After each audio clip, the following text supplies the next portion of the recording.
بسم الله الرحمن الرحيم. أهلا ومرحبا بكم تلاميذ الصف السادس الابتدائي. أهلا بكم في هذا الفيديو الذي نقوم بحل الاختبار الثاني عشر. نقوم في هذا الفيديو بحل الاختبار الثاني عشر من الاختبارات النهائية الخاصة بكتاب الأضواء، كتاب المراجعة والاختبارات للصف السادس الابتدائي. في هذا الفيديو سوف نقوم معا بحل نص استماع، كذلك نص أدبي ونص معلوماتي ونص شعري، كذلك بحل التعبير الكتابي والقواعد النحوية والإملائية. كل هذا في هذا الفيديو، تابع معي حتى النهاية.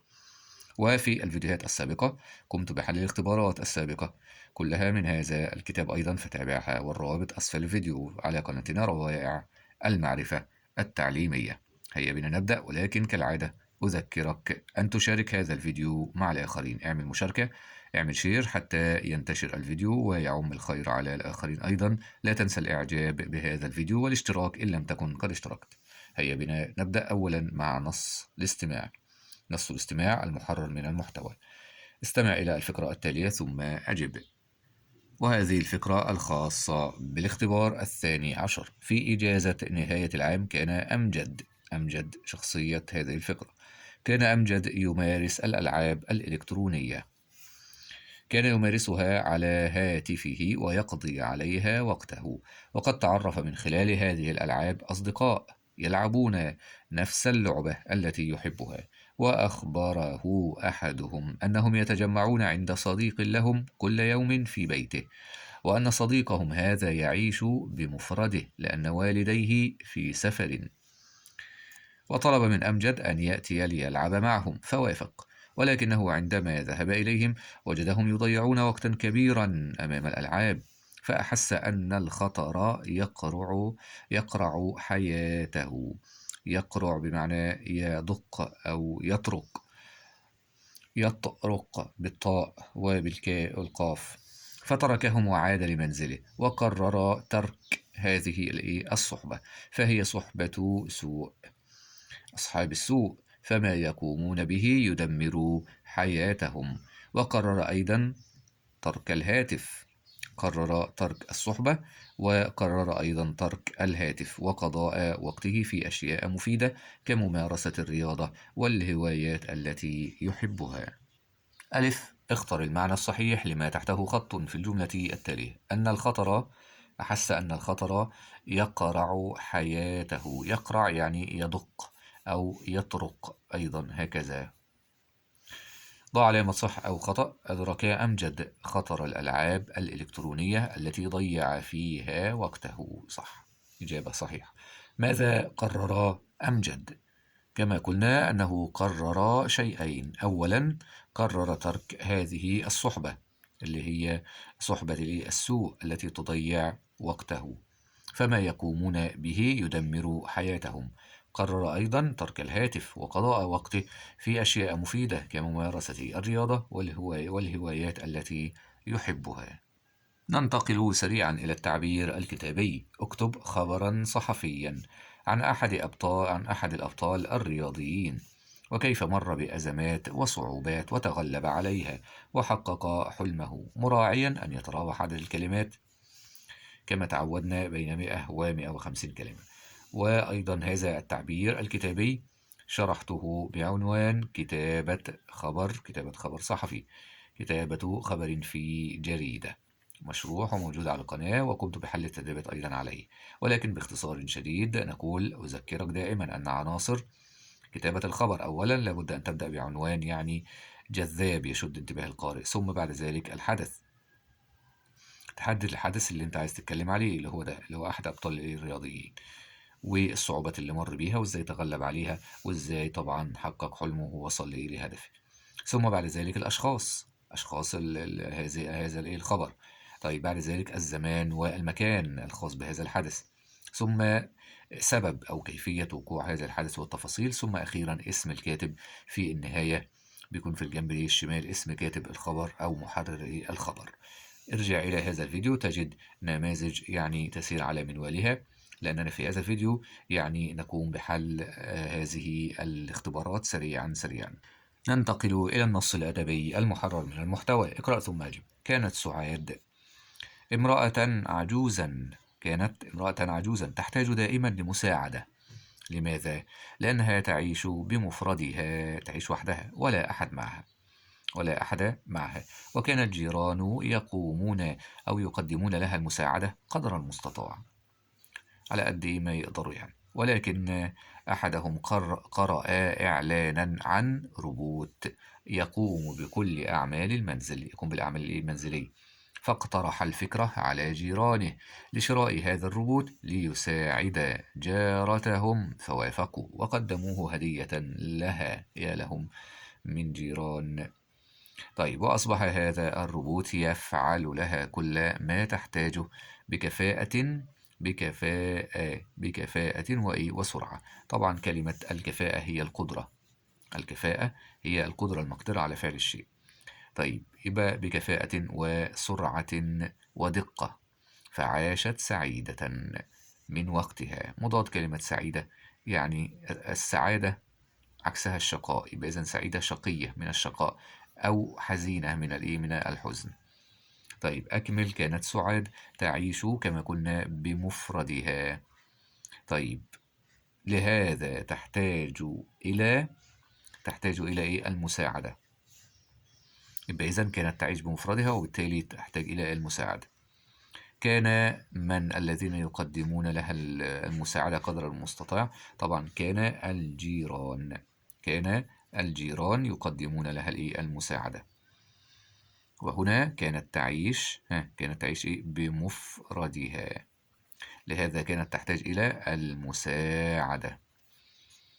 طبعا يعني أنا أختصر وأنت تكتب الكلمات التي يشير إليها. لماذا صارت حياة سعاد أكثر سعادة وراحة؟ لماذا؟ لأن طبعا هذا الروبوت أصبح يفعل لها كل شيء، كل ما تحتاجه أو كل ما تحتاج إليه بكفاءة وسرعة ودقة. فبالتالي طبعا عاشت سعيدة من وقتها. ننتقل إلى النص المعلوماتي. تحتل مصر مكانا وسطا بين القارات والمحيطات، حتى بين الأجناس والسلالات والحضارات والثقافات. يبقى إذن تحتل مكان وسط في كل شيء. فهي أمة وسط متعددة الجوانب والأبعاد، يعني من حيث البعد الأفريقي والآسيوي والنيلي والعربي. هذه الأبعاد احنا قلنا تتعدد، متعددة الجوانب والأبعاد، لها جوانب وأبعاد متعددة كثيرة. هذه الأبعاد تتداخل فيما بينها مما يثري الشخصية القومية، القومية والتاريخية. ويبرز يعني يبرز بمعنى يظهر عبقرية المكان. ومن ناحية المناخ فمصر متوسطة الدنيا، فسلمت من حر الأقاليم ومن برد القطبين. يعني ليس فيها الحر يعني الشديد كما في الأقاليم، وليس فيها البرد الشديد كما في القطبين طبعا، الشمالي والجنوبي اللي هم بيكون فيها تلج. فطاب هواؤها وضعف حرها وخف بردها، فتميزت مصر بموقعها ومناخها، إلى جانب أن حضارتها تظهر أنها إرث بمعنى ميراث، إرث العلم والعلماء. إذا معنى يبرز يظهر، وجمع كلمة أمة بالطبع أمم. ضع علامة صح وعلامة خطأ. لمصر موقع جغرافي فريد بين دول العالم. الإجابة صحيحة، فريد ومتميز. مناخ مصر شديد الحرارة وبردها قارس. طبعا هذا خطأ لأن طبعا جوها أفضل بكثير من الأجواء الأخرى في البلاد والدول الأخرى. ما السبب في تميز الشخصية المصرية؟ قلنا هذا السبب إذا عدنا إلى الفكرة أنها أمة وسط متعددة الجوانب والأبعاد. فهي طبعا يعني كما قلنا متعددة الجوانب والأبعاد، مثل البعد الإفريقي والآسيوي والنيلي والعربي. وأيضا هذه الأبعاد تتداخل فيما بينها، وبالتالي يثري الشخصية القومية والتاريخية، ويبرز عبقرية المكان.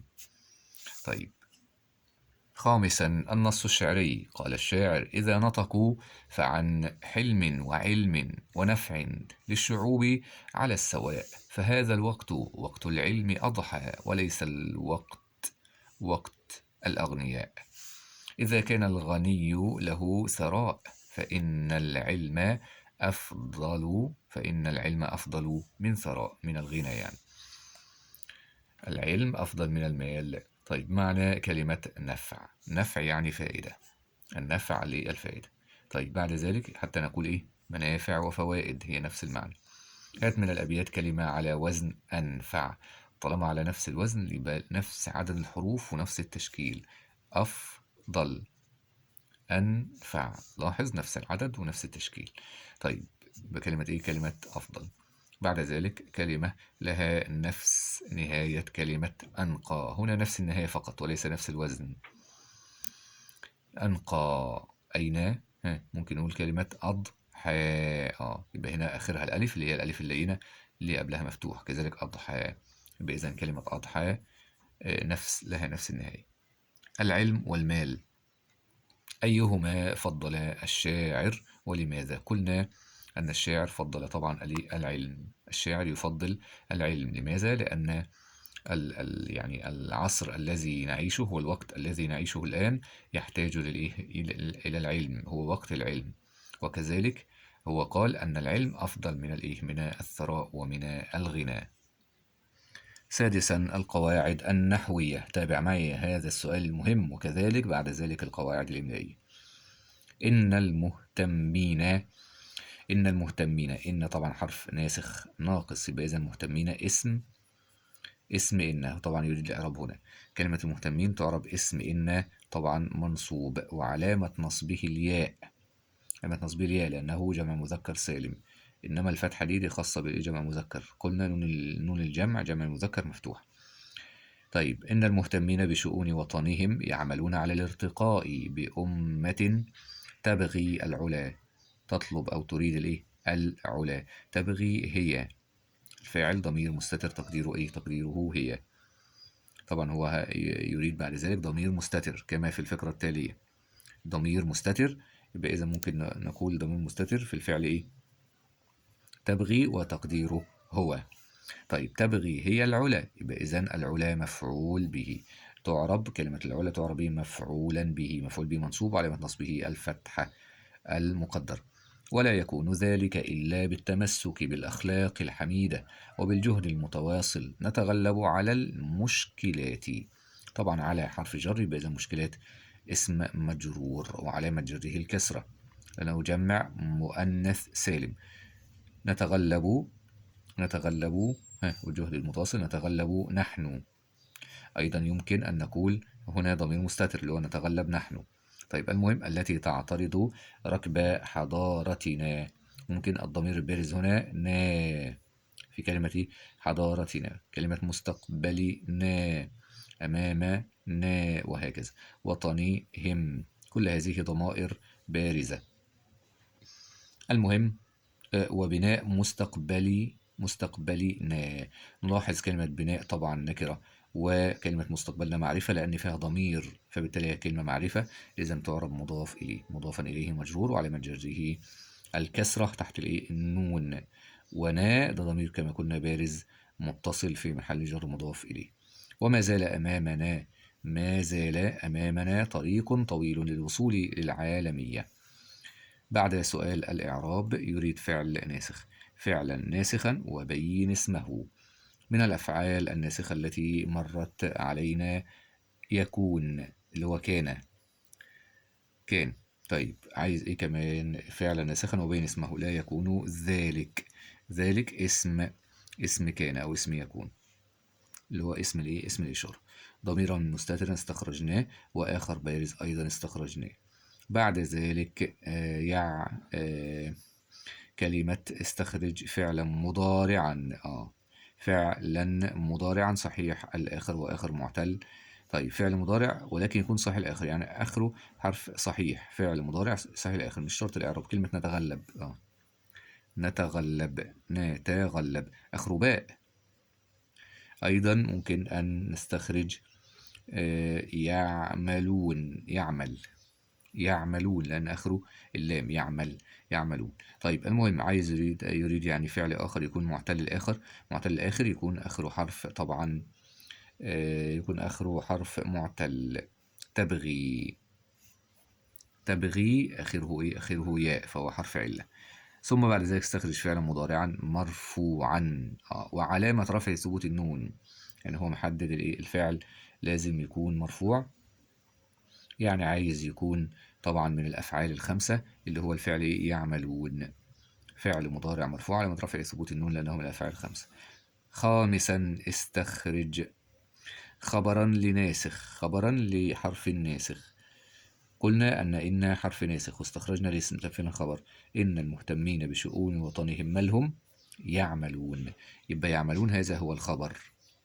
طبعا واضح إن هو جملة فعلية لأنه فعل وفاعل اللي هو الجماعة طبعا فاعل، وأيضا ده ضمير بارز، ضمير بارز ينفع هنا برضه. اسم النكرة، استخرج اسم النكرة وآخر معرفة.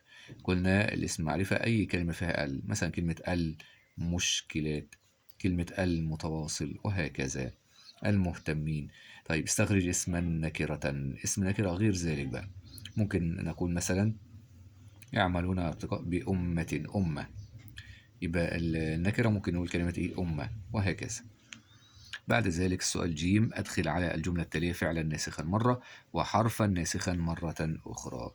طبعا الفعل الناسخ غير الحرف الناسخ، فعل الناسخ كان وأخواتها، فنقول مثلا كان طريق، كان طريق الوصول، كان طريق الوصول إلى العالمية طريقا طويلا. ده اللي هيتغير بقى. لاحظ ليه؟ لأن طريق هيبقى اسم كده مرفوع على مترفع الإيه؟ الضمة. فين الخبر؟ أهو طريق، طريقا طويلا. يبقى إذا المبتدأ فضل زي ما هو، هي كانت مبتدأ كلمة طريق طبعا، ولكن بعد إدخال كان أصبحت اسم كان.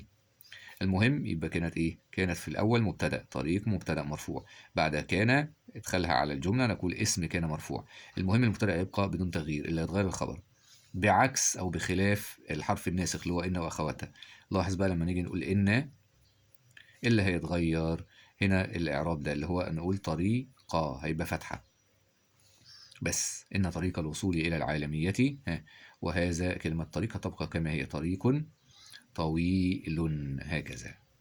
يبقى نقول مرة أخرى كان طريق الوصول إلى العالمية طريقا طويلا. كان طريق الوصول إلى العالمية طريقا طويلا. طيب إذا أدخلنا إن بالعكس بقى، هتنصب المبتدأ وترفع الخبر. كانت بترفع المبتدأ وتنصب الخبر.